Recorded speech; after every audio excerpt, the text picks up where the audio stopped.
Your Excellency, when you came in 1989 to Vatican as Ambassador of the United States, what were two instructions from your government that you remember?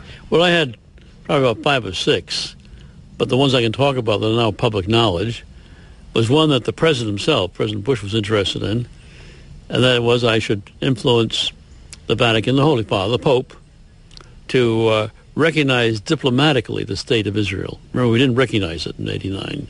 I mean, we knew it existed.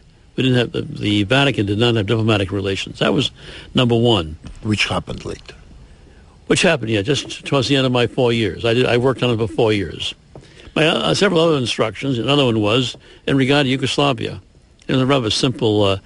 When I received the secret instructions written out, it was rather 2 sentences.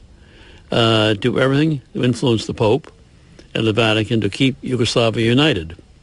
In the winter of 1990, the first time I came up with my meeting with the Pope, and which he reminded me about the American principle, I think is how he put it, American history, in regard of independence, letting people decide for their future. And he specifically mentioned Slovenia and Croatia and their culture. Actually, the culture was a key word in the conversation. Well, because both countries are Catholic. Yeah, the culture and its independent history. It wasn't a hard driving thing. I always remember sitting with him at his desk there in the library. Of course, I reported that. That's my job as the ambassador. And a few months later, I forgot the exact month, but in 1990, all the American ambassadors in Europe, probably Western Europe, pardon me, Europe then, we all met in Berlin. And our Secretary of State and the Deputy Secretary of State were there in a very confidential room. We got briefed. We go over all the problems, Russia, so forth, South America. And before going to the meeting, the U.S. ambassador to Germany, General Walters, Vernon Walters,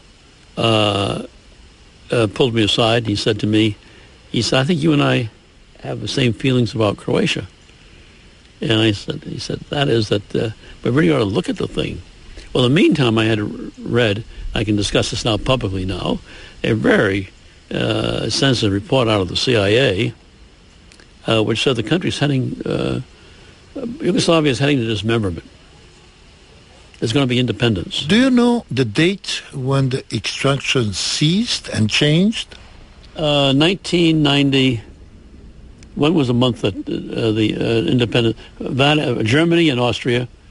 Germany and Austria recognized in November 91, but 91. Then officially Europe in January the 15th, okay. All right. 92. All right. Well, after that recognition, probably just before it, the Vatican called in 7 or 8 of the principal ambassadors, England, myself, France, Germany, and also the ambassador of then Yugoslavia, Ambassador Masruko. And they were all assembled there. And then there'd been a change in personnel. The Secretary of State for Relations with States, Foreign Minister, was Cardinal Toran, now Cardinal Toran. And he began with Cardinal Sedano. And it was very, very simple. That it was their plan to soon after the recognition by Germany and Austria to recognize the independence of Slovenia and Croatia. 1991, President Tudjman was at the Vatican. And your impression on Tudjman? Well, I was impressed. He knew. There's one word that I always have used when I've been asked about President Tudjman: focus. You see, in other words, you'd have various subjects, but then remember this is early 90s. He had the one focus: the future of Croatia and independence, getting there.